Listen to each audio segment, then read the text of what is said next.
Les pas fins sont méchants. C'est vrai, ça. Ben oui.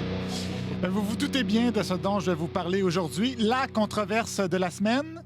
Je parle bien sûr du fils de Superman qui vient de sortir du garde-robe affichant ouvertement sa bisexualité. DC Comics a annoncé qu'il était tombé amoureux d'un autre homme. Mais c'est pas tout. En plus d'être à voile et à vapeur, Superman Junior va combattre les inégalités, ce qui indispose un peu Jonathan Trudeau du FM 93. On nous dit que dans cette série-là, Superman est un super-héros qui est vraiment impliqué dans les causes d'injustice sociale, de dérèglement climatique, c'est nouveau. des réfugiés, des... C'est obligé que les super-héros, là... Tu sais, c'est quoi, le Superman va aller mettre des bacs à recyclage partout. Incroyable quand même, un justicier qui va combattre les injustices. Dans quel monde vit-on? Reste que tous mes chroniqueurs préférés ont eu la même réaction en apprenant ça. Ils ont dit « on s'en sacre ». En fait, c'est plus « on s'en sacre, mais on va vous en parler pendant 10 minutes », à commencer par Mathieu Bock-Côté, qui a vu dans tout ça un symbole, et ce n'était pas la silhouette d'une chauve-souris dans le ciel de Gotham.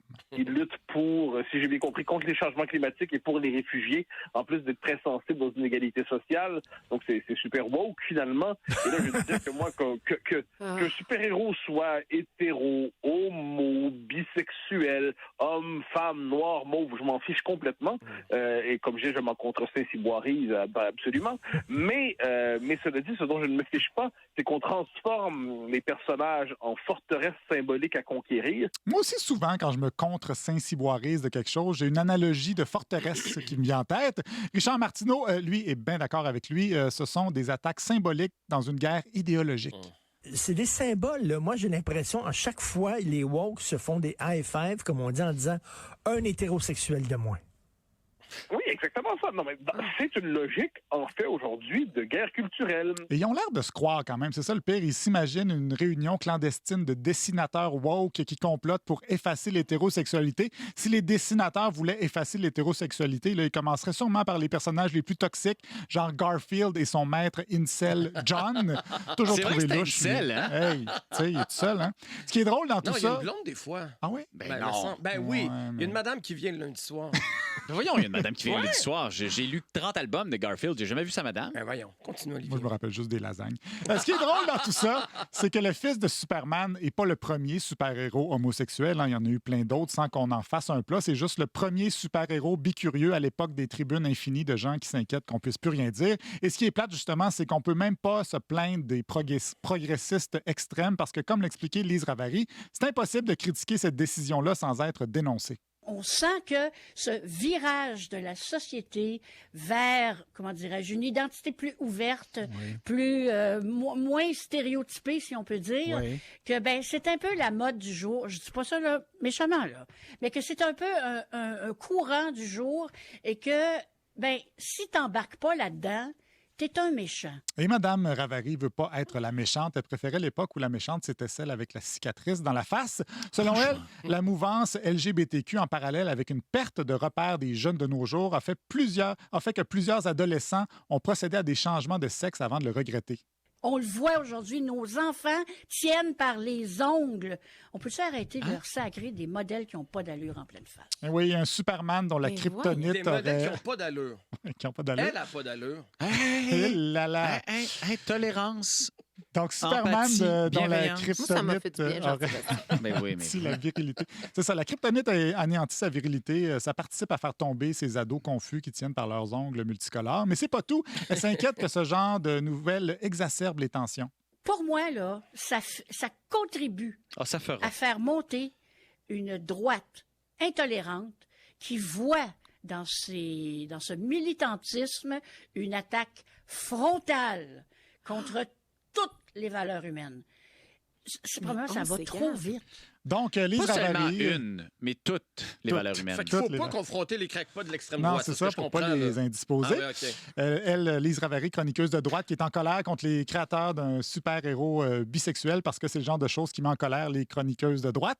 La droite est trigger par la bisexualité de Superman Fils, comme diraient nos jeunes en détresse. Donc, arrêtez d'être bisexuel, ça fâche la droite intolérante. Et que dire de toutes ces lettres dans LGBTQ? Ça, c'est de la provocation. Montage. Un nouveau super-héros qui serait LGBT. Ben, LGBTQ. Non, tu vas pas me rajouter. SLGBTQIA+. C'est-tu brillant, Ça, là, ça, je te le dis, là. Folie furieuse. Tu sais, au début, il y avait LGBT, là. Maintenant, là, il y a LGBTQI++. LGBTQ2, puis là, il se rajoute des lettres, là. C'est bien vite, ça va être comme le jeu Simon, là. Tu sais, que tu fasses une combinaison là, de couleurs. Il faut que tu aies une bonne mémoire pour te souvenir. Parce que j'ai vu que LGBTQ2, ça s'est rallongé de plusieurs autres lettres, là. Fait que, à un moment donné, tu manques de mémoire pour toutes les dire. Ah ouais, ils ont passé leur carrière dans des radios avec des noms comme CKAC, CKMF et CFGL, mais LGBTQ, ça, c'est bien mêlant. On salue quand même l'audace de faire des blagues. C'est difficile pour ces gens-là d'apprendre leur alphabet, là. Pas facile. Quand même, on salue leur audace de faire des blagues de nous a rajouté sigles. 5 lettres aujourd'hui, la folle. Ils sont dans le désordre. C'est ça qui est compliqué. Sinon, il y a beaucoup été question cette semaine de l'interdiction de pratiquer du personnel de la santé non vacciné. Une nouvelle trame narrative s'est mise en place à Radio X à ce sujet-là et Dominique Moret y est même allé d'une envolée. Moi, je pense qu'on est carrément dans la méchanceté. Mm-hmm. C'est quoi la méchanceté? Tu commets sciemment un geste tout en sachant consciemment et pertinemment l'impact de ce geste-là. C'est une attitude doctrinale et c'est une attitude méchante. La CAQ est dans la méchanceté. Il n'y a pas d'autre mot. Si vous avez un autre mot, amenez-le. Là. Ah oui, amenez-le. Tu sais, quand tu es rendu à utiliser le langage d'un enfant de 5 ans pour essayer de faire passer ton message, c'est que tu n'as pas une haute estime de ton public. L'obligation vaccinale pour les employés de la santé, c'est quelque chose qui se fait partout dans le monde en ce moment. On est vraiment sur une planète méchante, les gouvernements de gros pas fins, je vais le dire à ma mère. Mais mercredi, le gouvernement a décidé de donner 1 mois de plus au personnel de la santé pour se faire vacciner. Et ça n'a pas empêché Radio X de persister avec sa trame narrative le lendemain par l'entremise d'un Jeff Fillion avec du trémolo dans la voix. Ce qu'on voit dans les médias depuis hier, là, ça vous montre comment on est entouré de grosses têtes enflées méchantes. Okay. C'est des gens méchants que vous lisez, c'est des gens méchants qui vous guident à la télévision.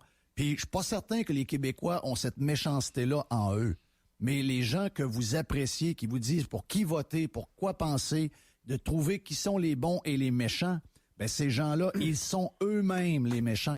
C'est fâchant, pareil, hein? Ça vient nous chercher, non? Méchant. Mais c'est bizarre quand même parce bonjour, l'ambiance. qu'il parle dans un média.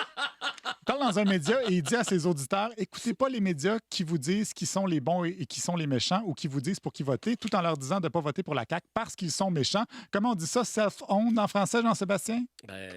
Exactement. Donc, le gouvernement est méchant et c'est peut-être parce que le monde est assez con pour les élire, selon Dominique Moret. Il y a 47 % des Québécois qui appuient ce gouvernement-là. Collective Low IQ. Oui, on a des qualités. On aime ça s'amuser.